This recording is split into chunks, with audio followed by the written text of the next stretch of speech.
Good evening sir.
Start कर दो class.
Good evening everyone.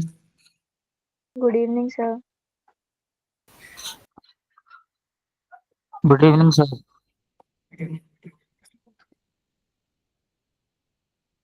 Good evening sir. चलो start करते हैं।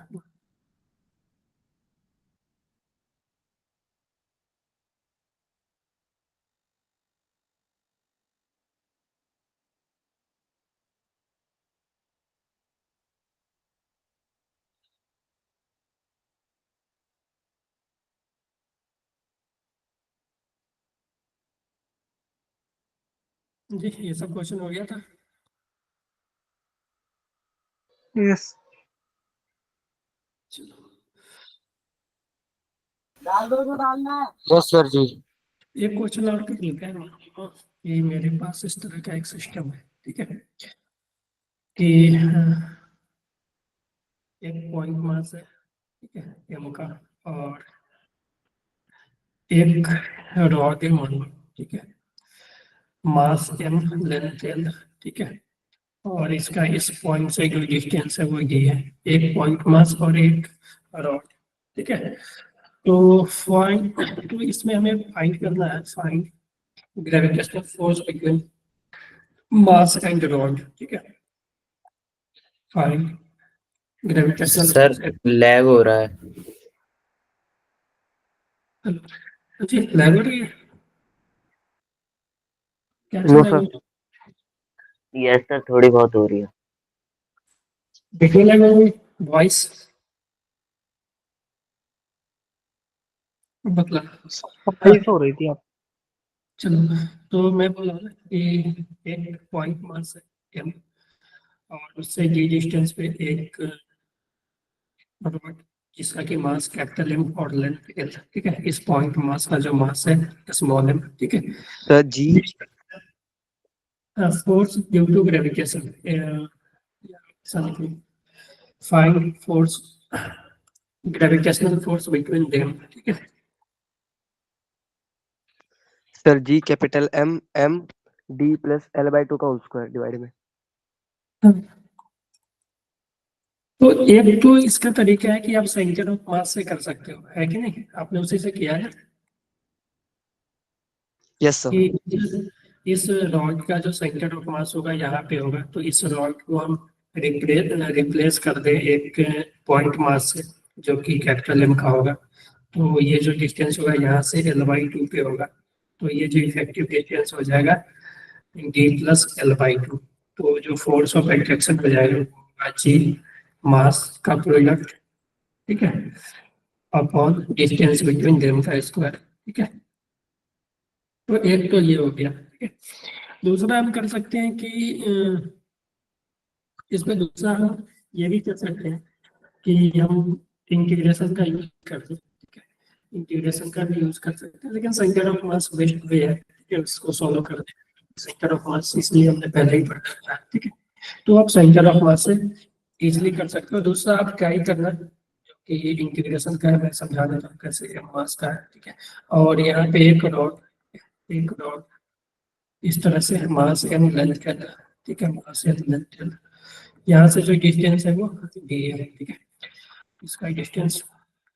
तो हम कुछ नहीं करेंगे, यहाँ से x डिस्टेंस पे जाके एक dx एलिमेंट का पॉइंट मास लेंगे, और इस dx का जो मास होगा dm, ठीक है, इसका जो मास dm होगा वो dm जो होगा वो होगा m/l मास per unit length into dx, ठीक है।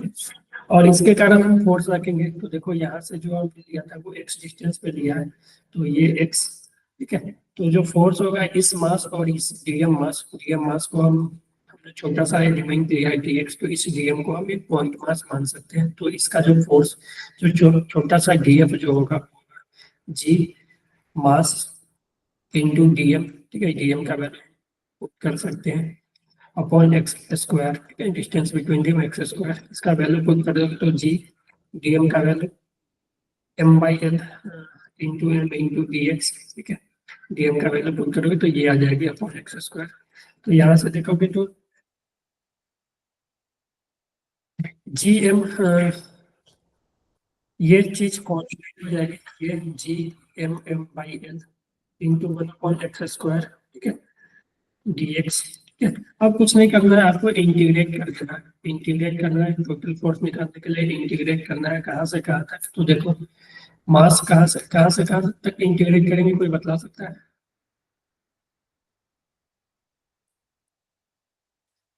देखो d से d plus l, sir D से D प्लस L तक।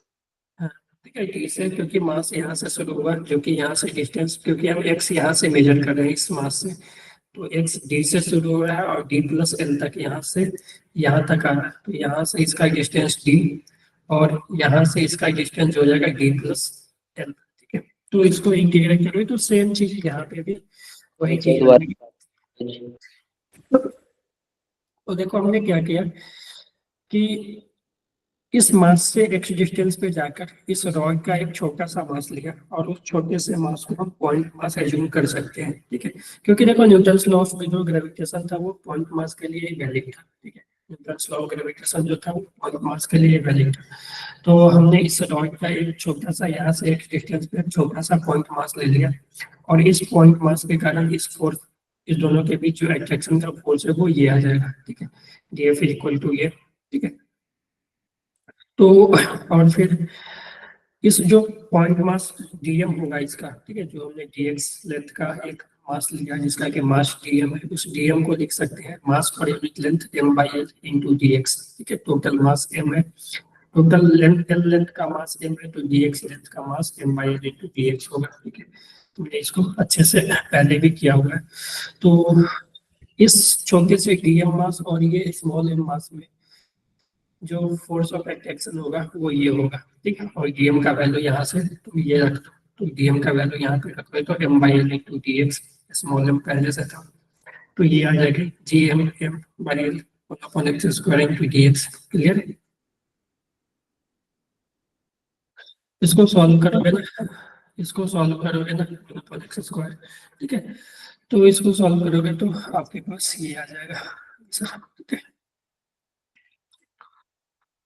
अब देखो, एक होता है ग्रेविटेशनल फील्ड इंटेंसिटी। देखो ये सब चीजें हैं ना कि ग्रेविटेशनल फील्ड इंटेंसिटी वगैरह आपको 12th में भी जाओगे ना तो इलेक्ट्रोस्टैटिक सेम चीजें पढ़ोगे, ठीक है। तो यहाँ पे आपको थोड़ा ज्यादा डिटेल में इतना नहीं पढ़ाया जाएगा जितना कि इलेक्ट्रोस्टैटिक्स में 12th में पढ़ाया जाएगा, ठीक है। बेसिकली पहले क्या होता था कि हम 12th में ग्रेविटेशन करके इलेक्ट्रोस्टैटिक करके फिर सर ग्रेविटेशन आपकी साउंड रिपीट हो रही है। हेलो, साउंड रिपीट हो रही है? हाँ सर, आपकी वॉइस क्लियर नहीं हो रही, वो रिपीट होती है। अभी धीमे हो यस सर, क्लियर नहीं है आपकी बात। तो वॉइस थोड़ी बहुत क्लियर नहीं है, तो टकरा रही है सर आपकी आवाज आपसे ही। मैं तो अभी क्लास लिया हूँ, सब तो सही कर। सर एक बार आप दोबारा लीव करके ज्वाइन करो।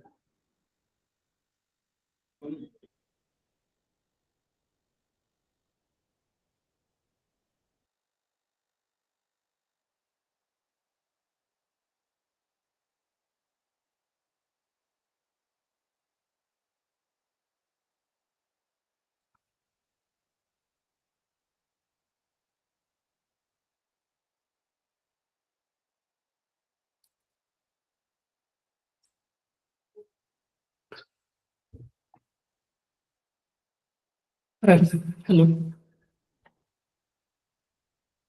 ठीक है। हाँ जी, हेलो। सर अभी भी हल्की हल्की सा टकरा रही है। इको कर रही है क्या? ऐसा क्यों हो रहा है? सर ऐसी चीजें हमेशा बस फिजिक्स की क्लास में ही होती है और किसी क्लास में नहीं होती। तो नहीं हो रहा था फिजिक्स में भी? सर कभी कभी नेटवर्क इशू के चक्कर में हो जाता है। अभी भी हो रही है क्या किसी का? नहीं सर, अभी तो ठीक आ रही है। ठीक है। ठीक है, ठीक है, चलो। तो ग्रेविटेशनल फील्ड इंटेंसिटी तो होता क्या है, देखो कि अगर मेरे पास, क्लियर है ना सभी, मान लो एक मास है, कैपिटल एम मास, ठीक है। अब क्या कर होगा कि अगर मान लो इस मास के आसपास हम कोई दूसरा मास लाते हैं, ठीक है। तो कोई दूसरा मास लाते हैं तो उस मास पे एक फोर्स लगता है इसके अलाउंग, है कि नहीं? अगर मान लो इसको हमने फिक्स कर दिया यहाँ पे, ठीक है, एक मास कैपिटल एम को हमने यहाँ पे फिक्स कर दिया, और हम एक दूसरा कोई भी मास यहाँ पे लाएंगे ना इस रीजन में, ठीक है, इस मास के रीजन में कोई भी मास लगे तो उस मास पे फोर्स लगेगा, है कि नहीं, बोलो। Yes sir. तो उस पे फोर्स लगेगा, इसका मतलब क्या है कि ये फोर्स क्यों लगा, ठीक है। जब दो मास आए पास में, ठीक है, एक मास के करीब हम दूसरा मास लाए तो उस पे फोर्स क्यों लगा? तो होता क्या है कि कोई भी मास, ठीक है, कोई भी मास अपने आसपास एक फील्ड बनाता है जिसको कि हम ग्रेविटेशनल फील्ड बोलते हैं, ठीक है। उस फील्ड में कोई दूसरा मास जब आएगा ना, उस ग्रेविटेशनल फील्ड में जब कोई दूसरा मास आएगा ना तो उस मास पे एक फोर्स लगेगा, ठीक है। तो एक्चुअली में जो ये फोर्स लग रही है एक मास के कारण दूसरे मास पे जो फोर्स लग रही है, तो इसका जो रीजन है कि एक मास क्या करता है, कोई भी मास अपने आसपास एक ग्रेविटेशनल फील्ड बनाती है, और उस ग्रेविटेशनल फील्ड के कारण अगर उस ग्रेविटेशनल फील्ड के रीजन में कोई भी मास आ जाएगा तो उस पर एक फोर्स लगेगी जो कि इलेक्ट्रोस्टैटिक, सॉरी, ग्रेविटेशनल फोर्स जिसको हम बोलेंगे, है ना। तो जो फोर्स लगने का जो मेन कारण है कि हम बोल सकते हैं कि इस मास के कारण जो फोर्स है वो इधर ऐसे एक तरह से मान सकते हैं कि इसने क्या किया, अपने आसपास अपने चारों तरफ एक फील्ड बनाया, और इस फील्ड में कोई भी मास आएगी, ठीक है, इस फील्ड में कोई भी मास आएगी, ठीक है, तो क्या होगा, उस मास पे फोर्स लगेगा, ठीक है। अगर मान लो कि यहाँ पे एक मास ऐसा, ठीक है, यहाँ पे एक मास लग, ठीक है, तो इस मास के इधर फोर्स लग जाएगा और वो फोर्स जो है वो फील्ड के डायरेक्शन में ही लगेगी। क्लियर है ये? जी सर ठीक है, किस डायरेक्शन में लगेगी? फील्ड के डायरेक्शन में, ठीक है। फील्ड जो होता है वो टू बाई मास ही होता है इस तरह से, ठीक है, अगर पॉइंट मास है तो। क्लियर है?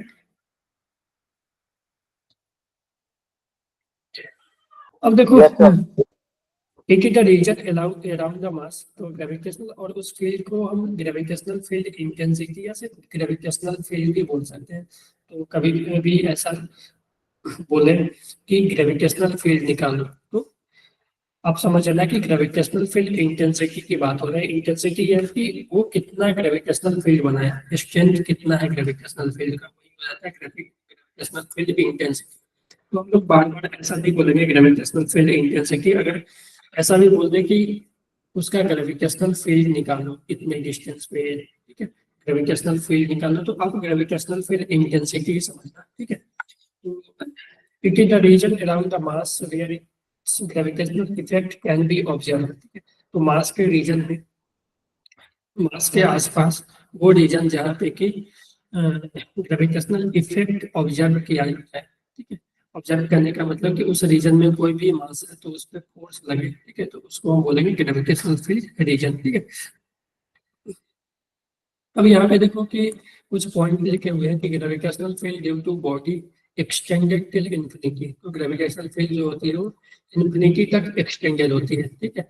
तो ये होगी ना, ये इन्फिनिटी तक जाएगी, ठीक है। तो मैंने बोला था कि जो ग्रेविटेशनल फील्ड फोर्स होती है वो लॉन्ग रेंज फोर्स होती है, वो बॉडी बहुत दूर पे भी होगी तो फोर्स लगेगी, ठीक है। तो रीजन यही है कि ग्रेविटेशनल फील्ड जो होता है किसी बॉडी के कारण वो इन्फिनिटी तक फैली रहती है, ठीक है।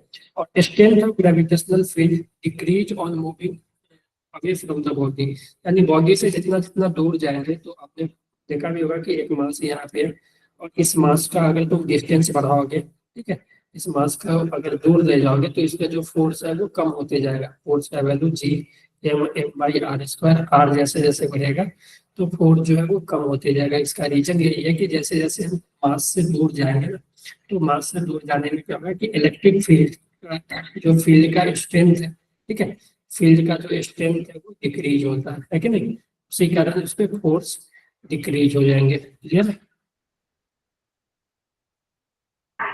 जी सर। ठीक है। हाँ, और एक infinity gravitational field is zero, ठीक है। इंफिनिटी पे हम कंसीडर करते हैं कि ग्रेविटेशनल फील्ड जीरो होती है, ठीक है। ग्रेविटेशनल फील्ड जो होती है वो मास के डायरेक्टली प्रोपोर्शनल होती है। कोई भी मास, मान लो कि एक मास m है, दूसरा मास 4m है, तो ये m मास अपने r डिस्टेंस पे जितना ग्रेविटेशनल फील्ड बना रही होगी और ये मास r डिस्टेंस में जो फील्ड बना रही होगी, और ये E1 बना रही होगी और ये E2 बना रही होगी, तो E2 का जो वैल्यू होगा वो ज्यादा होगा क्योंकि मास 2 का ज्यादा है, ठीक है। ये 1 ले लेते हैं, ये 2 ले लेते हैं, तो mass of 2 is greater than mass of 1, mass of 2 is greater than mass of 1, इसलिए electric field due to group at same distance, ठीक है, कंपेयर करने के लिए सेम डिस्टेंस से लेंगे हम, E2 is greater then E1। Clear है? तो ग्रेविटेशनल फील्ड का जो इंटेंसिटी होगा, हाँ जी, ठीक है, तो ग्रेविटेशनल Yes, फील्ड का जो इंटेंसिटी होगा वो मास के प्रोपोर्शनल होगी। ग्रेविटेशनल फील्ड जो होती है वो कंजर्वेटिव होती है, हमने पहले ही पढ़ा था एनर्जी पावर में कि ग्रेविटेशनल फोर्स जो होती है वो कंजर्वेटिव फोर्स होती है, उसके कारण जो वर्क होती है वो पाथ पे डिपेंड नहीं करती है। भाई रीजन ये है कि ग्रेविटेशनल फील्ड है conservative nature. There are two way to measure strength of gravitational field, ठीक है। तो ग्रेविटेशनल फील्ड इंटेंसिटी वो बताएगी कि कहीं पे स्ट्रेंथ कितना है, ठीक है। हमने सर बार बार ऑब्जेक्ट के बोला, बीच में डिस्टेंस के इनवर्सली प्रोपोर्शनल होगी। ठीक है, कि हाँ। अगर मान लो कि यहाँ पे अगर ग्रेविटेशनल फील्ड की बात करें तो ग्रेविटेशनल फील्ड जो है इनवर्सली प्रोपोर्शनल आर स्क्वायर होगी, ठीक है। वो हम आगे चर्चा करेंगे क्या होती है, ठीक है। तो बेसिकली हमें अभी दो टर्म पढ़ते हैं, ग्रेविटेशनल फील्ड इंटेंसिटी, जिसको कि हम सिर्फ ग्रेविटेशनल फील्ड भी बोल सकते हैं, ठीक है। ग्रेविटेशनल फील्ड भी बोला जाए तो समझना कि वो इंटेंसिटी की बात हो रही है, स्ट्रेंथ ऑफ ग्रेविटेशनल फील्ड की बात हो रही है। इंटेंसिटी कुछ और नहीं है, स्ट्रेंथ ऑफ ग्रेविटेशनल फील्ड है, ठीक है। कहीं पे मान लो कि स्ट्रेंथ ग्रेविटेशनल फील्ड का ज्यादा है तो वहां पे इंटेंसिटी ज्यादा होगी, ठीक है। तो वही चीज है। फिर पोटेंशियल की चर्चा हम बाद में करेंगे, पहले फील्ड की बात करें। तो ग्रेविटेशनल फील्ड इंटेंसिटी जिसको कि हम आई वेक्टर से भी डिनोट करते हैं, it is defined as gravitational force exerted by on unique mass placed in the gravitational field. ठीक है, कि मान लो एक मेरे पास ग्रेविटेशनल फील्ड है, ठीक है, उस पे यूनिक मास जो फोर्स लग रहा है यूनिक मास पे, मान लो कि मेरे पास एक फील्ड है ग्रेविटेशनल फील्ड जो कि आई है, ठीक है, आई वेक्टर, ठीक है, और हम यहाँ पे 1 kg का मास, यूनिक मास का मतलब वही होता है 1 kg का यूनिक मास, 1 kg का मास को हम यहाँ पे पुट करें, तो इस 1 kg पे जो फोर्स लग रहा होगा, ठीक है, उसी को हम बोलेंगे, जो फोर्स लग रहा होगा वही फोर्स ग्रेविटेशनल फील्ड इंटेंसिटी के बराबर। ठीक है, तो अगर हम फोर्स की बात करें, ठीक है, जो इस पे फोर्स लग रहा होगा वही फोर्स जो होगा वो इंटेंसिटी और ग्रेविटेशनल फील्ड के बराबर होगा। तो अगर हमसे कोई पूछे कि मान लो एक एम मास है, ठीक है, एम मास है, इस मास के कारण आगे भी चर्चा करेंगे इसके gravitational field into point mass. ठीक है, तो यहाँ तक क्लियर है सभी को, ये बताओ जी। सर एक बार रिपीट कर दो, आपकी वॉइस एको हो रही है। हाँ जी, नहीं बोल रही है गौरव? सर थोड़ी सी क्लियर नहीं है बस। जी अंशिका, आप लोग बताओ, आदित्य। क्या आप ऐसे खाली जगह पे बैठे हो क्या? सर थोड़ी क्या स्लो हुआ? आ रही है और आवाज।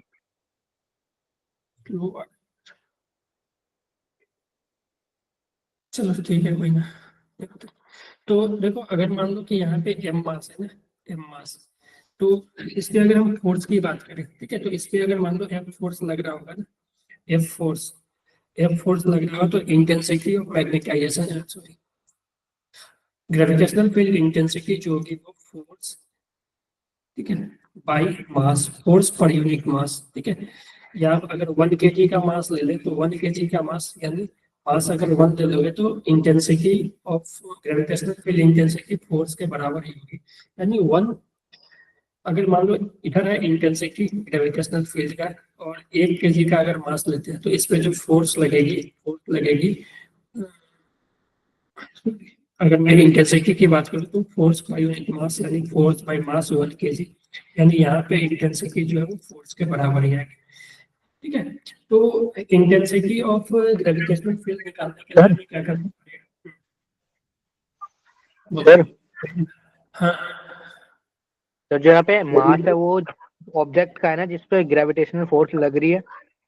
अच्छी अच्छी, ठीक है, जिसपे फोर्स लग रही है उसका, ठीक है, मैं इस पे अभी और चर्चा करूंगा, ठीक है, पॉइंट्स वगैरह के कैसे फील्ड निकालते हैं उससे आपको क्लियर हो जाएगी वो चीजें। ठीक है, तो पहले यहाँ पे देख लो कि gravitational field intensity is vector quantity, फिर अगेन ये वेक्टर क्वांटिटी होती है, ठीक है, in direction is same as the gravitational force.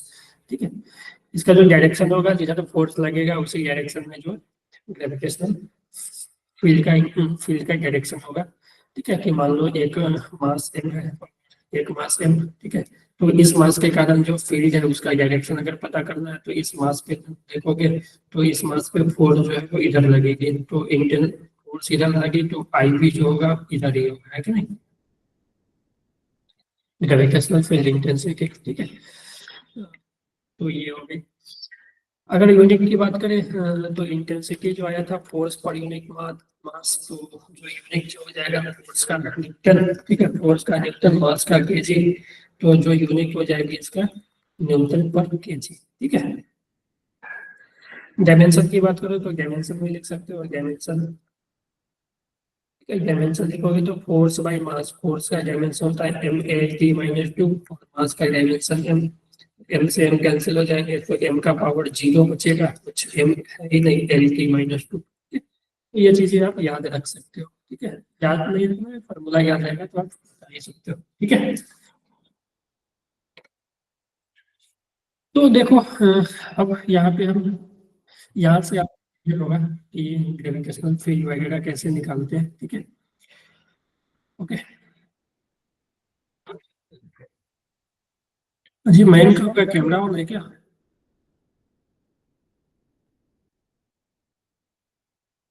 आगे बढ़े। देखो Yes. gravitational field due to point mass to consider, let us take a point mass of capital M, ठीक है, और इस मास के कारण हमें ग्रेविटेशनल फील्ड इंटेंसिटी बताना है। तो कहाँ बताना है वो भी हमें पता होना चाहिए कि किस डिस्टेंस पे बताना है। तो मान लो कि इस मास के कारण हम r डिस्टेंस पे ग्रेविटेशनल फील्ड इंटेंसिटी ये P पॉइंट पे बताना चाह रहे हैं कि इस P पॉइंट पे, जो कि r डिस्टेंस पे P पॉइंट है, वहां पे कितना होगा ग्रेविटेशनल फील्ड इंटेंसिटी। तो इसके लिए हम क्या करेंगे? हाँ जी, हाँ जी यार, क्या Yes, sir. चैट क्यों करें वंशिका? ये कौन आ गया? श्रेयांश? सर न्यूजीलैंड ज्वाइन हुआ। श्रेयांश आप कौन हो? आप ज्वाइन नहीं करो, ठीक है? कोई अगर नाम सर अपने आप आपसे ज्वाइन हो गया, मैंने ज्वाइन नहीं किया। खुद से हो गया? Yes sir. सर शायद पहले भी आया था एक बार। ये तो खुद से तो नहीं होना चाहिए ना, इसमें तो ब्लॉक क्या हुआ है ना। सर शायद बल्क में हो सर गया कल भी होगा। केमिस्ट्री क्लास में आए थे सर कुछ बच्चे। केमिस्ट्री क्लास में भी कल ऐसे हो रहा था, अपने आप ज्वाइन हो जा रहे थे। अभी तो नहीं दिख रहा है यहाँ पे, सर लेफ्ट कर दिया। लेफ्ट कर गया। ठीक है? अब ज्वाइन नहीं करना कोई भी, या तो उनसे, ठीक है? ठीक है, तो चलो इस पॉइंट मास के कारण, ठीक है, इस पॉइंट मास के कारण अगर हम मान लो एम मास है, इस पी पॉइंट पे अगर हम इलेक्ट्रिक फील्ड इंटेंसिटी निकालना चाहें तो इसके लिए हम क्या करेंगे कि यहाँ पे एक 1 kg का मास, ठीक है, यूनिक पॉजिटिव चार्ज 1 kg का मास, ठीक है, हम यहाँ पे रखेंगे और देखेंगे कि इस चार्ज पे जो भी फोर्स, या ऐसे करो ना, एम मास का रख लो, ठीक है, और आई जो होगा, ठीक है, इंटेंसिटी जो होगा वो फोर्स बाई मास, जिस मास पे फोर्स लग रही है उसके मास से डिवाइड करें। तो मान लो हम एम मास का फोर्स रख लिए, एम मास का ऑब्जेक्ट यहाँ पे रख लिए, तो इस पे जो फोर्स लगेगी, इस पे जो फोर्स लगेगी वो इधर लगेगी, ठीक है, और जो फोर्स का वैल्यू होगा वो होगा G capital M small M upon R square. तो इंटेंसिटी ऑफ लाइट यहाँ पे जो हो जाएगी वो आई होगी एफ बाई एम, ठीक है, तो फोर्स जो होगी G M M by R square upon mass इसका, ठीक है, तो ये मास से ये मास कैंसिल हो गया, तो ये क्या आ गया? GM by R square। ठीक है, तो ये याद रखना कि एक एम मास के कारण, ठीक है, एम मास के कारण, सर यहाँ पे m वो पॉइंट का है। हाँ ये पॉइंट मास, जिस मास के कारण हम इलेक्ट्रिक फील्ड निकालना है, सॉरी इलेक्ट्रिक फील्ड आ रहा है, ठीक है, क्योंकि ये इलेक्ट्रोस्टैटिक में भी यही करना है, ग्रेविटेशनल फील्ड निकालना है, बस चीजें जो अलग अलग मास है सर, जो क्या? स्मॉल वाला m है वो पॉइंट वाला मास है ना। हाँ, क्योंकि देखो बेटा ये गिवन नहीं ना था हमें, हमें गिवन था कि इस एम के कारण यहाँ पे, ये तो हमने रखा है ना यहाँ पे।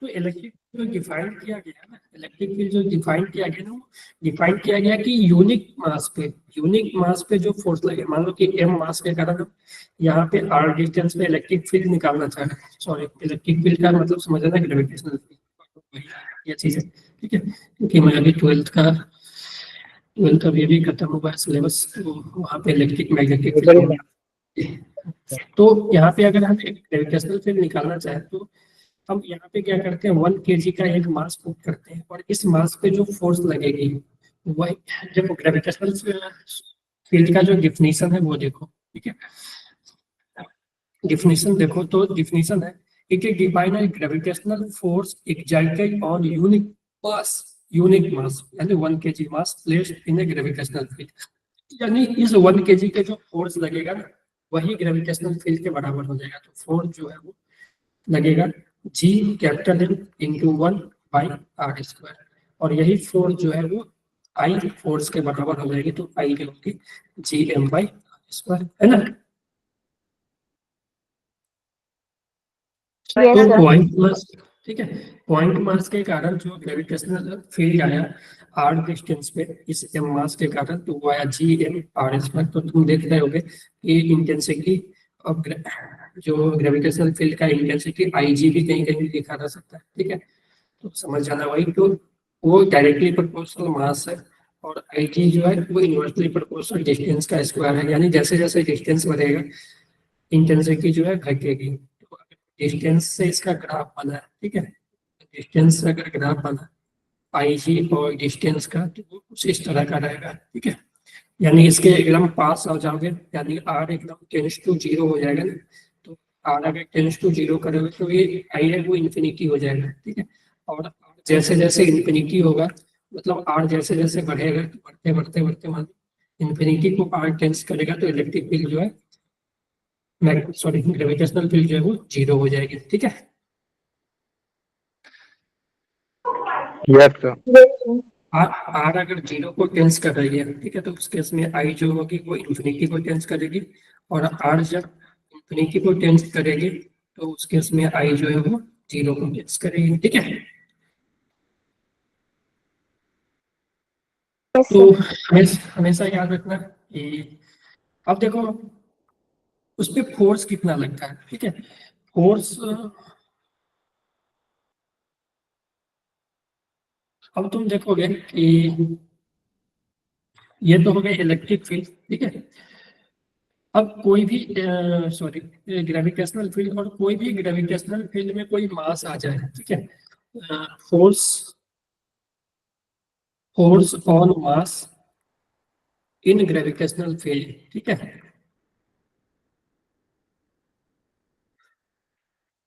ठीक है, अगर कोई भी ग्रेविटेशनल फील्ड में कोई मास आ जाए, मान लो कि मेरे पास एक ग्रेविटेशनल फील्ड है इस डायरेक्शन में आई, ठीक है, आई ग्रेविटेशनल फील्ड है आई जी, और ठीक है इस तरह से मान लो यूनिफॉर्म है, इस तरह से आई जी है, ठीक है। और इस रीजन में कोई मास आ गया, ठीक है, इस रीजन में कोई मास आ गया एम मास, ठीक है, तो इस मास पे जो फोर्स लगेगी ना, फोर्स इस ग्रेविटेशनल फील्ड के रीजन में आ गया, तो जो फोर्स लगेगी वो फोर्स जो होती है वो फोर्स होती है मास इनटू आई जी, ठीक है। तो ग्रेविटेशनल फील्ड में तुम मास से मल्टीप्लाई कर दोगे तो फोर्स आ जाएगा। तुम यहाँ से देखो, अगर हमने यहाँ से ग्रेविटेशनल फील्ड निकाल लिया इस मास के कारण, ठीक है, इस कैपिटल मास के कारण ग्रेविटेशनल फील्ड निकाल लिया, और उस ग्रेविटेशनल फील्ड में ये स्मॉल मास आ गया, तो इसको अगर हम ग्रेविटेशनल फील्ड में मास से मल्टीप्लाई कर दें तो ये आ जाएगा ना। देखो इसमें अगर एम से मल्टीप्लाई कर दें तो ये आ जाएगा ना, और ये क्या था, इस पे फोर्स ही था ना। yes, हाँ sir. जी, फोर्स ऑन स्मॉल मास, ठीक है। तो कोई भी ग्रेविटेशनल फील्ड में अगर मास है ना, तो उस मास का जो फोर्स लगता है वो मास इनटू ग्रेविटेशनल फील्ड लगता है, ठीक है। मास इनटू ग्रेविटेशनल फील्ड जो है फोर्स के इक्वल हो जाते हैं। क्लियर है? कौन कौन आ गया यार? तो बढ़ गया ठीक है।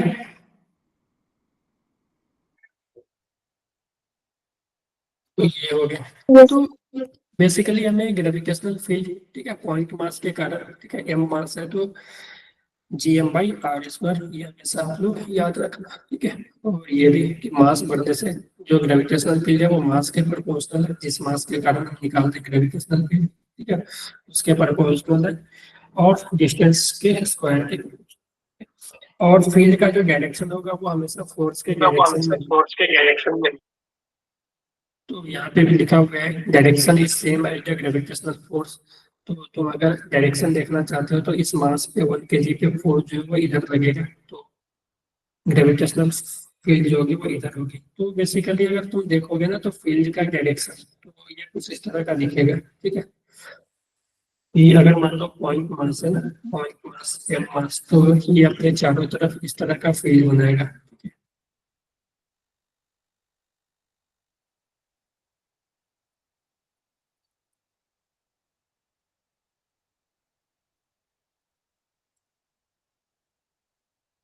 है कि नहीं? yes, sir. यस ठीक सर। है, क्योंकि देखो तुम यहाँ पे अगर कोई मास को रखते हो, तुम यहाँ पे कोई मास को रखते हो तो फोर्स इधर ही लगेगा, यहाँ पे कोई मास को रखते हो तो फोर्स इधर, तो यहाँ पे जो है इलेक्ट्रिक में इंटेंसिटी का इधर, यहाँ पे कोई मास रखते हो तो फोर्स इधर, तो ऐसे, यहाँ पे कोई मास रखते हो तो फोर्स इधर, तो ऐसे, ठीक है। यहाँ पे कोई मास रखते हो तो इसमें फोर्स इधर, तो ये इधर, है ना। Yes sir. तो इस तरह से बनेगा, ठीक है। और देखो दो लाइन के बीच अगर जितना कम गैप रहेगा, अगर यहाँ पे ध्यान से देखोगे तो यहाँ पे क्या है, इसके आसपास यहाँ देखोगे तो ये स्फेरिकल शेप इस तरह का बन रहा है, ठीक है। और दो मास के बीच जितना, दो लाइंस के बीच ग्रेविटेशनल फील्ड लाइंस की बात करें, ये ग्रेविटेशनल फील्ड लाइंस है, दो लाइन के बीच जितना कम डिस्टेंस होगा एक्सटेंड उतना ज्यादा होता है, ठीक है। तो यहाँ पे देखोगे, करीब में देखोगे तो डिस्टेंस कम कम है, जैसे जैसे दूर जा रहे हैं डिस्टेंस बढ़ रही है, ठीक है, दो लाइन के बीच डिस्टेंस बढ़ रही होगी, तो डिस्टेंस बढ़ने से क्या होता है, स्ट्रेंथ जो है वो कम होता है, ठीक है। तो हम ऐसा भी बोल सकते हैं, strength strength of gravitational field sharing is directly proportional to, sorry, inversely proportional है ना, या ऐसे लिख सकते हैं ना, as distance between two line, as distance between two line decrease या increase, तो ये Yes. फील्ड यही फील्ड लाइन है जो हमने लाइन बताया ना, ये जो लाइन से रिप्रेजेंट कर रहे हैं ना, यही फील्ड लाइन है, ठीक है, ठीक है, यही फील्ड लाइन है, ठीक है। As distance between two line, ठीक है, टू ग्रेविटेशनल फील्ड है,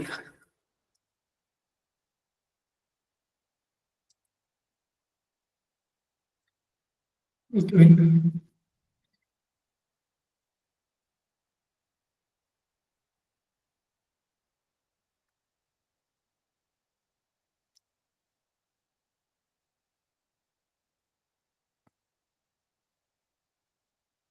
इंक्रीज, ठीक है, स्ट्रेंथ ऑफ ग्रेविटेशनल फील्ड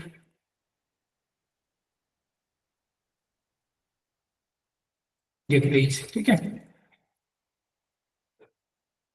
तो देखो जैसे जैसे दूर सर जाते हो, हाँ बोलो।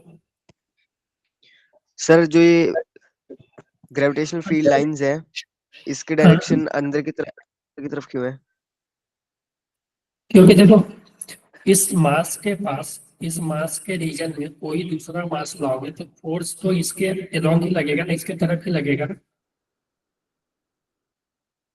है कि नहीं? क्यों लगेगा उसकी तरफ? सर इस क्या? पे तो मतलब हाँ बोलो। सर सर मास उस के बॉडी के ऊपर तो अलोंग कहीं क्यों लगेगा? दूसरी तरफ लगेगा ना। यार ये तो कल ही ना हमने डिस्कस किया था ना कि ग्रेविटेशनल फोर्स हमेशा एक्टिव अगर फोर्स होता है। हाँ, सर अगर बोलो। इसके पास लाएंगे, कोई और पॉइंट मास लाएंगे तो उसकी हाँ। तरफ अट्रैक्ट होगा ना, तो फोर्स तो उसकी तरफ लगेगा, स्पेस की तरफ नहीं क्यों आ रहा है? यार देखो इस मास के लिए हम निकाल रहे हैं ना फील्ड, इस मास को तो आपको रोक कर रखना होगा ना, इस मास को आपको रोक कर रखना होगा ना, इस मास के रीजन में कोई दूसरा मास आएगा तो उस पर फोर्स देखना है हमें, फोर्स दूसरे पर देखना है, अब जिसके कारण फील्ड निकाल रहे हैं ना उस पर फोर्स नहीं देखना, दूसरे पे फोर्स देखना है। देखो ओके हम सर, फोर्स ओके सर, हम देखो देखो यहाँ पे हम फील्ड निकाल रहे थे कैपिटल एम मास के कारण, और हम फोर्स देखे किस पे, ओके सर, स्मॉल ठीक एम, ठीक है। तो फोर्स दूसरे पे देखना है, ठीक है, क्लियर है? Yes sir. Yes sir. चलो ये क्वेश्चन करो, दो मास है शायद, पार्टिकल ऑफ दिख रहा है ना, ये बड़ा कर दो।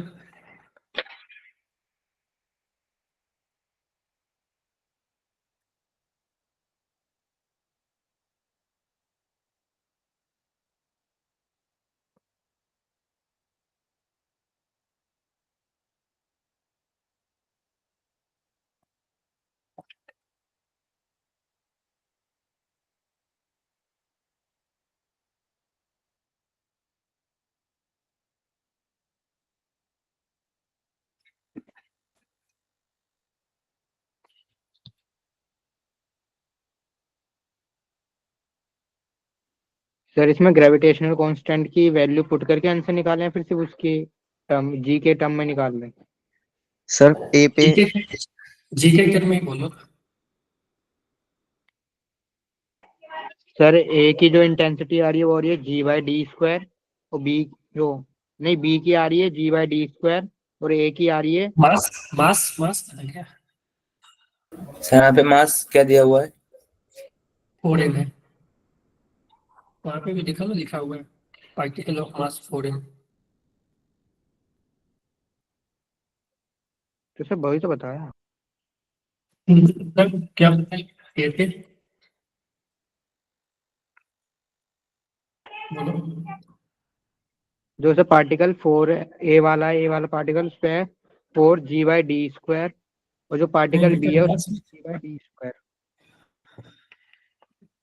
मास कहाँ गया आपका? हाँ जी, और कोई बताएगा? इस मास के कारण, ये 4m मास यहाँ पे रखा हुआ है, इसके कारण d डिस्टेंस पे जो इलेक्ट्रिक फील्ड होगा, सॉरी ग्रेविटेशनल फील्ड होगा, वो क्या होगा? एक m मास सर के ए पे कारण, m ए पे मास के 4m। m मास के कारण d डिस्टेंस पे क्या होता है, gm/d² ना। तो मास को ही गायब कर रहे हो, तो आई ए जो होगा, जी मास जो है 4m/d²। सर यहाँ पे 2d है ना, हाँ ये तो डी वाला है सर, यही तो बोला था मैंने अभी। नहीं, आपने मास नहीं बोला था, आप मास ही नहीं बोला था, सिर्फ जी बोल रहे थे। नहीं सर, मैंने बोला 4g/d²। g/d² मास, मास सर 4m है ना। 4 नहीं बोला, 4g, वो m नहीं लिखा बस मैंने। 4g m है ना, मास जो है ना, मास जो है वो 4m का है, ठीक है। तो ये आएगा, क्लियर है, ये क्लियर है दोनों, देखो। सर ये जो आपने निकाला ये फोर्स है ना? ये इलेक्ट्रिक इंटेंसिटी फील्ड, है बस, इंटेंसिटी। Sir intensity intensity. तो फोर्स अपॉन में मास होती है ना? नहीं तो फोर्स जिस पे निकाल रहे हो उसके लिए ना, आप ये वो भूल जाओ। तो ये याद रखो कि m मास के कारण d डिस्टेंस पे जो इंटेंसिटी होगी वो gm/d² होगी, ठीक है। अब दूसरे पर जब हम फोर्स निकालेंगे ना, उसके लिए हम बात नहीं किया था, यहाँ पे देखो कि हम यूनिट मास लेकर चल रहे थे ना, क्योंकि हम यहाँ पे जब कैलकुलेट कर रहे थे ना m मास के कारण, ठीक है, इस 1 kg वाले पे, ठीक है, यहाँ पे देखो। तो ये कैलकुलेशन के लिए हमने ये किया था, इंटेंसिटी फोर्स बाय मास। हम एम मास यहाँ पे एज्यूम कर दिए, तो तुमने क्या, तुम एम मास एज्यूम किया यहाँ पे कोई? तुम्हें तो फार्मूला याद आ ओके गया ना, सर, ओके सर। तुम्हें तो अब डायरेक्ट फार्मूला मिल गया ना, है कि नहीं? तुम्हें तो yes sir. Direct yes sir. Formula, ठीक है। ये तो हमने प्रूव करने के लिए एम मास लिया था, उसको फिर वहां से फोर्स निकाला, और उस फोर्स में एम मास से डिवाइड किया तो इंटेंसिटी आ गया, और इंटेंसिटी एम मास के कारण आर डिस्टेंस पे gm/r²। तो यहाँ पे देखो 4m मास है, तो d डिस्टेंस पे पूछा है, 2d डिस्टेंस पे पूछा है, ठीक है। डायरेक्शन क्या लिखोगे? अगर इसको वेक्टर फॉर्म में लिखना होगा तो डायरेक्शन कैसे लिखोगे?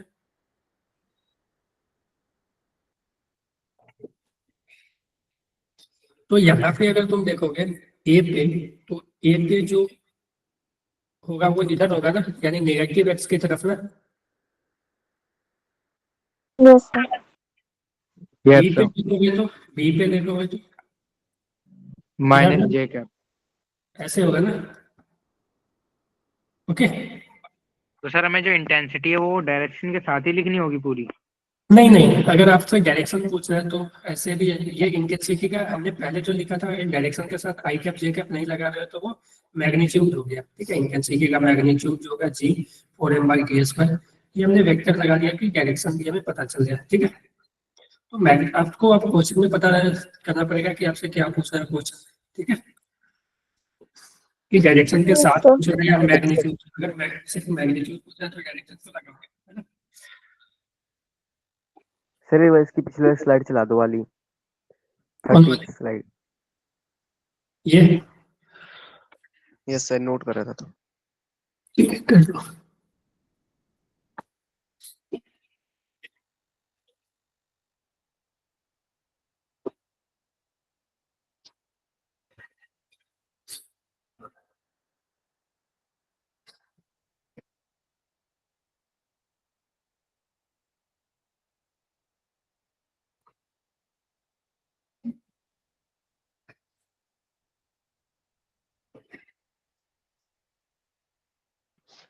सर इस वाले पॉइंट को तो वैसे मैग्नेटिज्म वाले उससे भी रिलेट कर सकते हैं ना, जहाँ पे लाइंस की डेंसिटी ज्यादा वहाँ पे स्ट्रेंथ ज्यादा। वहाँ पे भी वैसे चीजें करेंगे, इलेक्ट्रोस्टैटिक में भी करेंगे, मैग्नेटिज्म में भी।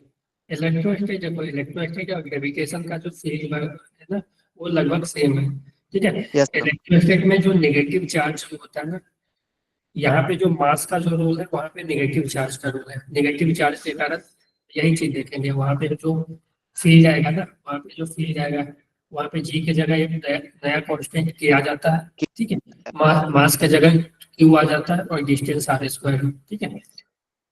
लेकिन वहाँ पे सिर्फ डिफरेंस ये है कि वहाँ पे दो तरह के चार्ज होते हैं, पॉजिटिव नेगेटिव, तो इसके लिए जो डायरेक्शन है वो अलग अलग हो जाते हैं, ठीक है। Yes sir. पॉजिटिव चार्ज के कारण बाहर की तरफ बनता है और नेगेटिव चार्ज के कारण अंदर की तरफ बनता है, ठीक है। लेकिन मास तो एक ही तरह होते हैं, पॉजिटिव मास में तो पॉजिटिव नेगेटिव होता है ना। तो एक्चुअली में जो मास है ना, वहाँ के नेगेटिव चार्ज की तरह यहाँ पे बिहेव करता है मास, ठीक है। वहाँ का जो नेगेटिव चार्ज का बिहेवियर होता है वही यहाँ पे इलेक्ट्रोस्टैटिक में मास का बिहेवियर होता है, ठीक है। Yes sir. Okay sir. ठीक है। ये फाइंड करो।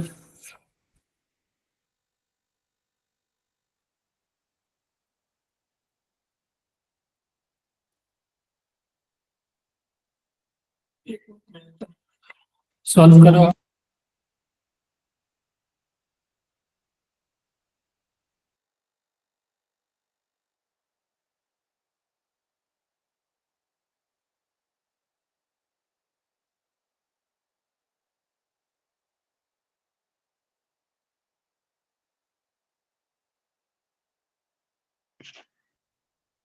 Sir GM/R²। सर GM/R² और राइट की तरफ उसकी डायरेक्शन होगी। यस सर, राइट की तरफ।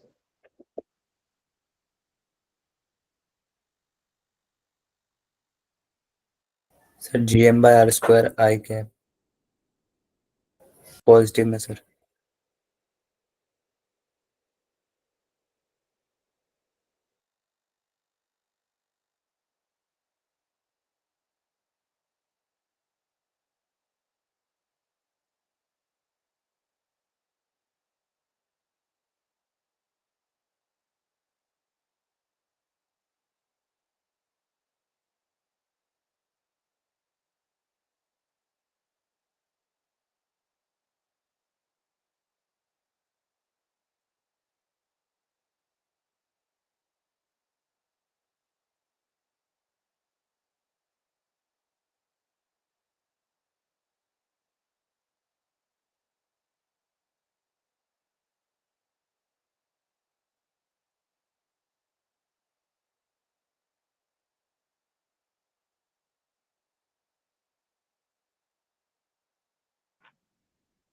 जी आया।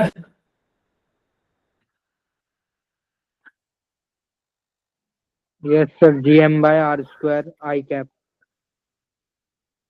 GM/R² आई कैप। अच्छा, सही लग रहा है, देख लेता हूँ। देखो, तो 2m मास के कारण जो इलेक्ट्रॉन यहाँ पे मैग्नेटिक मैग्नेटिक फील्ड, बार बार तो समझ जाना कि ग्रेविटेशनल फील्ड की बात करें तो इसके कारण अगर इसको हम 2 ले लें, इसको 1 ले लें, तो 1 के कारण जो फील्ड होगा वो इधर आएगा, ठीक है, I1। और 2 के कारण जो फील्ड होगा वो इधर आएगा, I2, ठीक है। यहाँ पे देखोगे तो I1 I2 का वैल्यू अगर लिखे, I1 का वैल्यू वो एक डायरेक्शन में होगा, तो I1 जो है GM/R², मैग्नीट्यूड में लिख रहा हूँ अभी। I2 जो होगा वो होगा G2M/R², यानी 2GM/R², ठीक है। ये I1 I2 आ गया। तो हमें यहाँ से पता चल रहा है कि I2 जो है वो बड़ा है, तो I2 जो बड़ा है तो जो नेट जो आएगी वो इसी डायरेक्शन में आएगी, और आई नेट जो आएगी वो आएगी I2 माइनस I1, ठीक है। तो 2GM/R² माइनस GM/R², ठीक है। तो आई नेट जो आ जाएगी वो GM/R², ठीक है। तो और अगर हम डायरेक्शन की बात करें तो इधर इधर अगर हम x ले लें, इधर y ले लें, तो पॉजिटिव x की तरफ, तो हम बोल सकते हैं आई नेट जो है वो आई कैप की तरफ है। क्लियर है? तो हमसे यहाँ पे सिर्फ मैग्नीट्यूड बोला था वो मैग्नीट्यूड हमने निकाल दिया। तो अब यहाँ पे देखो फोर्स भी वेक्टर था, ठीक है, ग्रेविटेशनल फोर्स भी वेक्टर था, ग्रेविटेशनल फील्ड भी जो है वो वेक्टर क्वांटिटी है। तो जैसे जितना जो जो क्वेश्चन फोर्स में आते हैं वो सब चीज यहाँ पे भी आ सकती है कि मान लो 4 मास दे दिया, 5 मास दे दिया, ठीक है, उसके कारण हमसे फोर्स फोर्स पूछा था, जैसे कि यहाँ पे, ठीक है, कि हमसे मान लो कि 3 मास दे दिया इस किसी एक पे फोर्स, तो हो सकता है ऐसा कि तुमको ये दोनों मास दे दे और यहाँ पे फील्ड पूछ ले, ठीक है। या इस केस में जो हमने यहाँ पे किया था कि मान लो कि एक ये 4 मास दे दे और सेंटर पे फील्ड पूछ ले, या ये 3 मास दे दे, ये 3 और यहाँ पे फील्ड पूछ ले। तो चीजें वही है वेक्टर के साथ, जैसे जैसे हम वेक्टर से सॉल्व करते थे उसी तरह से यहाँ भी सॉल्व करेंगे, ठीक है। तो चलो ओके सर। ये क्वेश्चन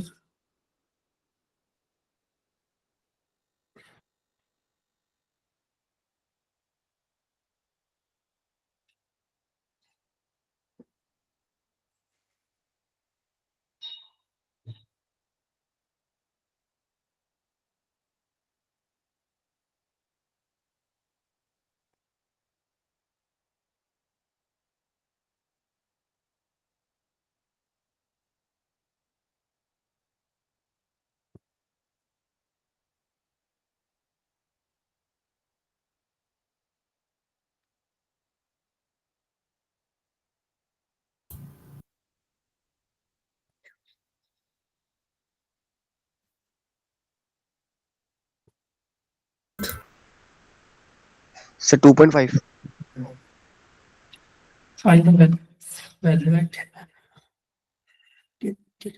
देख लेता हूँ। Gravitational field intensity due to particle of mass of, क्योंकि डबल होगा ना, डिस्टेंस डबल होगा तो वो 1/4 हो जाएगा, ठीक है, क्योंकि डिस्टेंस के स्क्वायर होता है ना, इनवर्सली प्रोपोर्शनल है ना यस सर। स्क्वायर। यस तो सर। ग्रेविटेशनल फील्ड अगर मान लो कि इंटेंसिटी कोई भी मास लगती है, मास के कारण अगर 5 मीटर पे पूछा है तो Gm/5 का स्क्वायर, ठीक है। तो हमसे पूछा है कि इसका वैल्यू 10 मीटर पे क्या होगी, ठीक है, 5 मीटर पे जो है वो आई का वैल्यू 10 है, ठीक है। तो 10 मीटर पे क्या होगी, तो Gm/10 का स्क्वायर इज इक्वल टू आई, ठीक है। दोनों को डिवाइड कर दो, ठीक है, वहां से वैल्यू आ जाएगी, या ऐसे भी कर सकते हो आई प्रोपोर्शनल आर 1.5 स्क्वायर, ठीक है, इनवर्सली प्रोपोर्शनल आर स्क्वायर, यानी I1/I2 is equal to I2/R1 का स्क्वायर, ठीक है। इस तरह से भी कल सॉल्व करोगे तो यहाँ से तुम देखोगे तो आई का वैल्यू 10/4 आ जाएगा, 2.5, ठीक है। Yes sir. Yes sir. Yes sir. Yes sir. तो ठीक है, gravitational field due to multiple particle. तो अगर मान लो कि मेरे पास मल्टीपल पार्टिकल है, 1 2 3, इस तरह से बहुत सारे पार्टिकल है, तो इस चारों पांचों के कारण अगर मान लो इस पी पॉइंट पे हमें फील्ड चाहिए, ठीक है, इस पी पॉइंट पे चाहिए ग्रेविटेशनल फील्ड, तो इसके कारण जो हो जाएगा वो इधर होगा, ठीक है, इसके कारण जो होगा वो इधर होगा, इसके कारण जो होगा वो इधर होगा, और इसके कारण जो होगा वो इधर होगा। तो अगर हम इसको I1 ले लें, I2 ले लें, I3 ले लें और I4 ले लें, तो क्योंकि जो आई है वो वेक्टर क्वांटिटी है, तो आई नेट निकालने के लिए इसको डायरेक्ट नहीं जोड़ सकते हैं, लेकिन वेक्टर फॉर्म में जोड़ सकते हैं कि आई नेट जो I1 vector plus I2 vector plus I3 vector plus I4 vector, ठीक है, ठीक है। तो इसमें देखिए ना नेट हाँ, net intensity of net magnetic field intensity clear है। Hello, yes sir. तो एज फॉर एक एग्जांपल हम देख लें, एक एग्जांपल अगर देख लें, एक ऐसा एग्जांपल लेता हूँ कि मान लो ये मेरे पास कोऑर्डिनेट है, एक्स कोऑर्डिनेट और ये वाई कोऑर्डिनेट, ठीक है। एक पार्टिकल है मान लो यहाँ पे कि 3 मीटर पे है, मान लो 2 kg का, एक पार्टिकल यहाँ पे है जो कि यहाँ से मान लो 4 मीटर पे है, ठीक है, और इसका मास भी ले लेते हैं कुछ 2 kg, तो find net electric, find net find I net on origin, ठीक है। ठीक है, ओरिजिन पे हमें नेट फील्ड चाहिए, ठीक है। ये डिस्टेंस ले लेना फुल, ठीक है। ओरिजिन पे हमें नेट फील्ड चाहिए और डायरेक्शन भी बतला सकते हो आप। तो चलो सॉल्व कर, 2 मिनट का टाइम सॉल्व कर।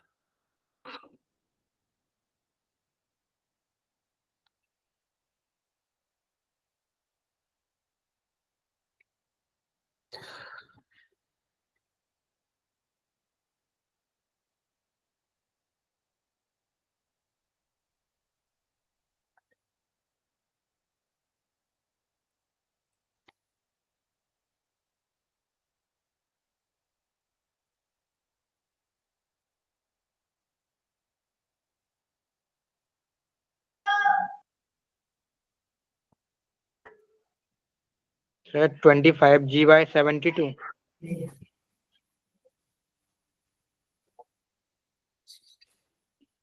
कितना? चलो 25 25G। बाय 72। यार आपने डायरेक्ट जोड़ दिया क्या, वेक्टर नहीं लिया क्या? चेक करता हूँ। यार ये वेक्टर है ना, वेक्टर की तरह जोड़ोगे ना। एक मत बताओ, इस 2 kg के कारण जो इलेक्ट्रिक फील्ड आएगा यहाँ, सॉरी ग्रेविटेशनल फोर्स, वो इधर आएगा ना I11, और इसके कारण आएगा ऊपर आएगा ना I2, और ये दोनों 90 डिग्री पे है ना। तो दो वेक्टर 90 डिग्री पे होते हैं, तो आई लाइन क्या आ जाएगी? ठीक है सर सर। रूट में आ रहा है, रूट 337/72। 72 सही सही है, और 337 रूट में। हो सकता है, ठीक है। तो यहाँ से अगर देखो I1 का वैल्यू लिखें, I1 का वैल्यू तो ये कितना आ जाएगा, Gm, जी मास का वैल्यू 2 πr², यानी 3 का स्क्वायर, ठीक है। I2 का वैल्यू हो जाएगा G, मास 2 ही है, और डिस्टेंस यानी 4 का स्क्वायर, ठीक है। तो ये I1 I2 आ गया, ठीक है। तो इसका तुम करोगे स्क्वायर वगैरह करोगे, ठीक है, लोग लेकर, क्योंकि देखो I1 I2 दोनों जो है 90 डिग्री पे है। तो इसका जो नेट जो आएगा आई नेट, वो ये आ जाएगा, ठीक है। और आई नेट जो है यहाँ से आएगा, तो आई नेट यहाँ से तुम निकाल सकते हो रूट I1। इसका पूरा का स्क्वायर करोगे और इस पूरे का स्क्वायर करोगे, तो इसमें से कॉमन जो है G2 कॉमन आ जाएगा, है ना। 3 का स्क्वायर यानी 9 आ जाएगा, 2Gy/25, ठीक है। स्क्वायर ऊपर सबका स्क्वायर हो जाएगा ना, 3 का स्क्वायर ये 9 हो जाएगा।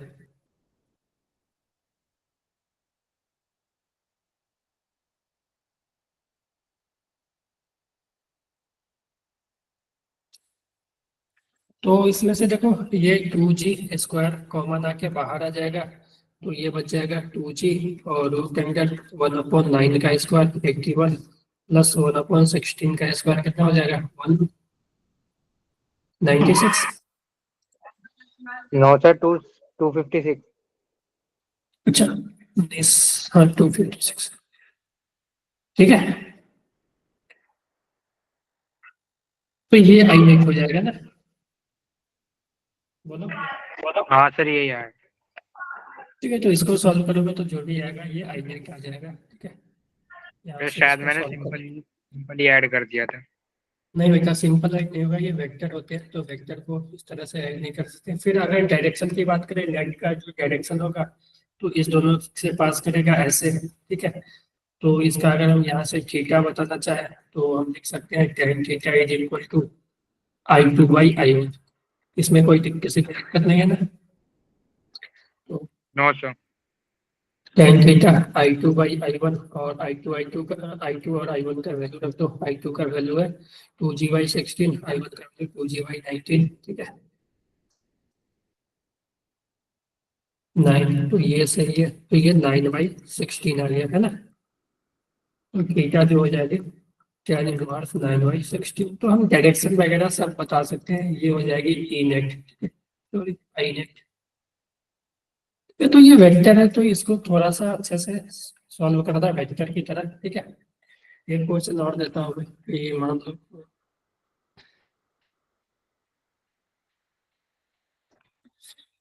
मेरे पास इक्विलेटरल ट्रायंगल है, ठीक है, इक्विलेटरल ट्रायंगल है, ठीक है।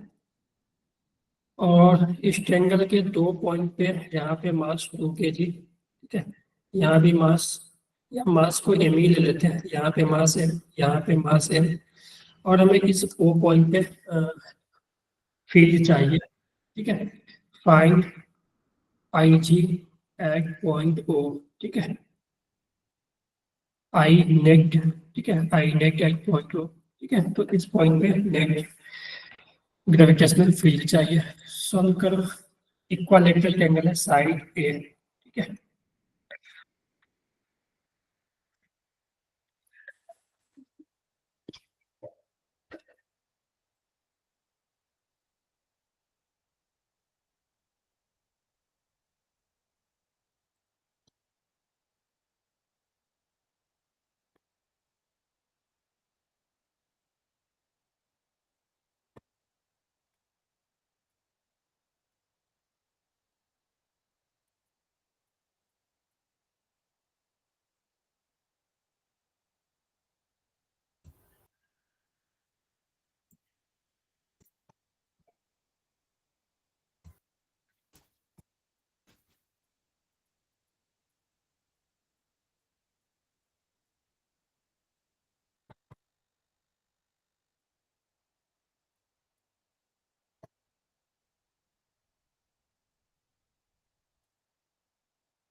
सर आंसर तो निकला, लेकिन देख लेने के बाद हाँ जी, बोलो बोलो बोलो, कोई GM/A² अंडर रूट नहीं।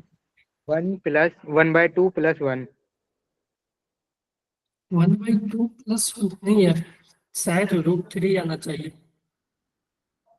√3 देखता हूँ सर, दोबारा कर। करके देखो, देखो दो वेक्टर आएंगे ना, इसमें दो फोर्स आएंगे, दोनों के बीच एंगल कितना होगा, 60 डिग्री ना। तो दो वेक्टर के बीच एंगल 60 और दोनों इक्वल वेक्टर आएंगे। दो इक्वल वेक्टर के बीच अगर एंगल 60 है तो उसका रिजल्टेंट √3 टाइम्स हो जाता है ना। क्योंकि तुम देखोगे, अगर O पे देखोगे तो O पे जो 1 के कारण तुम देखोगे, M के कारण तो फील्ड जो है वो इधर आएगा, और इस M के कारण जो फील्ड है इधर आएगा, ठीक है। और ये I, क्योंकि देखो दोनों मास सेम है, डिस्टेंस सेम है, मास सेम है, डिस्टेंस सेम है, तो दोनों आई सेम ही आएगा। तो I का वैल्यू जो आएगा, इसका भी I और इसका भी I दोनों सेम ही आएगा, GM/A², ठीक है। और ये दोनों देखोगे तो ये 60 डिग्री का एंगल बनाता है, तो दो वेक्टर 60 डिग्री का एंगल बनाता है, और दो इक्वल वेक्टर 60 डिग्री का एंगल बनाता है, तो √3 आ रहा है। ठीक है, √3 टाइम्स I, ठीक है। तो ये सब चीज आप याद रख सकते हो, ठीक है। जैसे कि यहाँ पे दो कैलकुलेशन गलती हो गई थी, आ रहा है √3 आ रहा है। और दो वेक्टर, दो इक्वल वेक्टर 90 डिग्री पे होता है, तब रिजल्टेंट कितना होता है, √2 टाइम्स, उसके आगे √2, हाँ। ठीक है। दो वेक्टर 120 डिग्री पे होंगे, दो इक्वल वेक्टर 120 डिग्री पे होते हैं, तो उसका रिजल्टेंट जो है वो उसी वेक्टर के इक्वल आ जाता है। मान लो दो फोर्स F और F दोनों के बीच 120 डिग्री का एंगल है, तो इसका जो रिजल्टेंट आएगा वो भी F के इक्वल ही होगा, ठीक है। तो ये सब चीजें आप छोटे मोटे चीजें याद रखोगे ना, तो एग्जाम में ना आपको टाइम थोड़ा बचेगा, ठीक है। सर क्योंकि ये 120 वाले में कितना आ रहा है?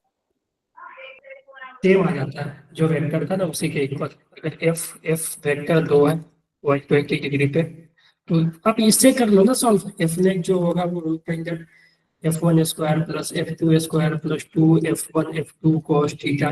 तो देखो F1 F2 दोनों सेम है, तो root under F² + F² + 2F F/F² और cos 180 जो होता है -½ होता है।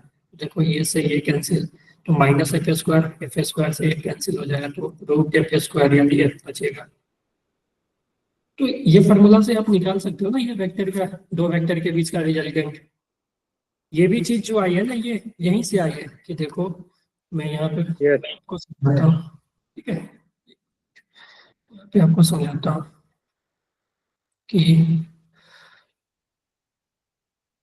दो वेक्टर यहाँ पे देखो, दोनों आई आई है और 60 डिग्री पे, तो आई नेट जो होगी वो root under I square plus I square A square plus B square plus 2ab I into cos 60, ठीक है। कॉस 60 जो होता है वो हाफ होता है, ठीक है। तो आई स्क्वायर, ठीक है, इसको ऐसे ही आई स्क्वायर प्लस 2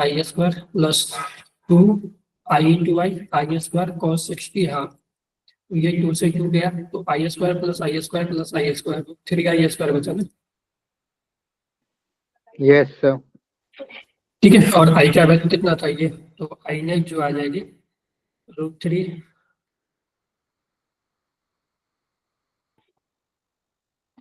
क्लियर है जी। यस सर Yes, ये Yes, sir. तो ये तो इसमें कुछ ज्यादा है नहीं, ये वेक्टर की चीजें हैं, ठीक है।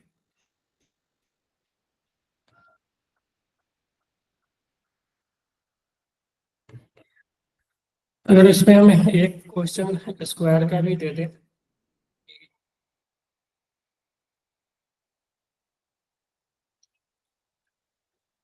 ठीक है, एक स्क्वायर 3 मास रखा हुआ, मान लो एम एम एम, तो हमें इस पॉइंट पे, पी पॉइंट पे ग्रेविटेशनल फील्ड चाहिए, ठीक है। Find I net at point P, ठीक है। आई नेट भी नहीं, इसे पूछ सकता है कि find gravitational field at point P, तो आपको नेगेटिव बताना पड़ेगा सभी के कारण नेगेटिव, ठीक है। तो ऐसे भी लिख सकता है find gravitational field, find gravitational field, ठीक है, एट पॉइंट पी, ठीक है। तो आपको नेगेटिव बताना पड़ेगा, तो ये सॉल्व कर देना ऊपर में। फिर ये सॉल्व कर सकते हो, ठीक है, कि in the distance between centre of earth and okay, sir. एक होता है कि ग्रेविटेशनल फील्ड कहाँ पे जीरो होगा, ठीक है। तो अगर हमने फोर्स के केस में किया था कि फोर्स कहाँ पे जीरो होगा, तो देख सकते हो कि, एक मिनट बेटा, एक थोड़ा सा देख लो, ये मैं समझा देता हूँ कि मान लो कि एम मास है और एक, मान लो 9m मास है, ठीक है। तो फाइंड, इसमें फाइंड करना है कि किस जगह पे, ठीक है, जो ग्रेविटेशनल फील्ड होगी वो जीरो होगी, ठीक है। इस जगह पे ग्रेविटेशनल फील्ड है वो जीरो होगी, ठीक है। तो इंटेंस फाइंड, हाँ, find find find distance from mass M, ठीक है, स्मॉल एम मास से डिस्टेंस बताना है, वेयर, ठीक है, आई विल बी जीरो, ठीक है, gravitational field will be zero. तो तुम मान सकते हो कि यहाँ से, मान लो कि यहाँ से एक डिस्टेंस पे ग्रेविटेशनल फील्ड जीरो हो गई, तो ये जो डिस्टेंस हो जाएगी 9 माइनस, सॉरी, ये डिस्टेंस नहीं पता है ना, डिस्टेंस डी ले लेना, ठीक है। तो ये हो जाएगी 9 डी माइनस एक्स में। तो यहाँ पे तुम इसके कारण जब एम के कारण फील्ड लिखोगे, एम के कारण, स्मॉल एम के कारण फील्ड लिखोगे, ये इधर आएगा, और इसके कारण फील्ड लिखोगे, ये इधर आएगा, ठीक है। अगर मान लो आई डी टू एम, और ये हो जाएगा आई डी टू 9m, ठीक है। और दोनों अगर बराबर हो गए, ठीक है, अगर दोनों बराबर हो गए तो फील्ड जीरो हो जाएगा, है ना। दोनों अपोजिट डायरेक्शन में है और दोनों अगर बराबर हो गए, ठीक है, तो जीरो हो जाएंगे। एम के कारण जो होगा G M by X square, और इसके कारण जो होगा G 9m by D minus X का होल स्क्वायर, ठीक है। तो यहाँ से तुम मास से मास देखो कैंसिल हो गया एक, ठीक है, जी से जी कैंसिल, तो यहाँ से तुम देखोगे तो इसको इधर भेजो, इसको इधर भेजो, तो डी माइनस एक्स का whole square equal to 9x square, तुम रूट ले लो पूरे में, तो ये आ जाएगा D minus X equal to 3 × x, तो डी इक्वल टू 4x, तो x जो आ जाएगा d/4, ठीक है।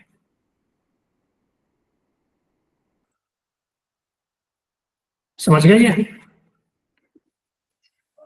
ओके सर ठीक है, तो उसी पे ये क्वेश्चन है, इसी पे ये क्वेश्चन है। तो distance between centre of earth and moon is D, the mass of earth is 64 times that of moon, at what distance from the centre of earth gravitational field is 0। ठीक है, तो ये होमवर्क कर लेना आप लोग। ठीक है, ठीक है सर। ठीक है, चलो कुछ पूछना है किसी को आज के टॉपिक से?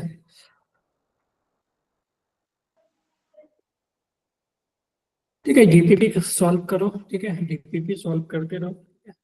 आप लोग का टेस्ट में परफॉर्मेंस उतना अच्छा नहीं आ रहा है, लेकिन नहीं, टेस्ट में आप लोग का परफॉर्मेंस उतना अच्छा नहीं हो रहा है। ठीक है, इसको इम्प्रूव करना है, नहीं तो आप लोग को फिर 12th में और दिक्कत होगी। ठीक है, 11th अगर बेकार होगा ना तो 12th और दिक्कत होगी, क्योंकि जो आज यहाँ पे हम लोग कर रहे हैं ना, जो आज हम electric field, sorry gravitational force कर रहे हैं ना, वो चीजें सेम टू सेम रिपीट होगी वहां पे।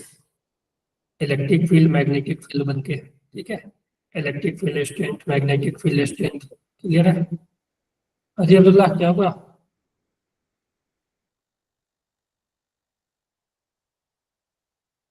क्लियर है? Yes sir. ठीक है, तो कुछ पूछना है किसी को या नहीं? No sir. तो सॉल्व करो, टीपीपी सॉल्व करो, ग्रेविटेशन का इजी चैप्टर है। ठीक है, जेईमेन की बात करें तो 1 से 2 क्वेश्चन आते हैं और इजी क्वेश्चन आते हैं, इसमें कुछ ज्यादा है नहीं। ठीक है, कल हम करेंगे gravitational field due to sphere. ठीक है, स्फीयर के कारण ग्रेविटेशनल फील्ड करेंगे। चलो ठीक है, बाय एवरीवन। ठीक है, चलो ठीक है। Bye sir, thank you so much sir. चिल्ला चीता ही कहते हैं।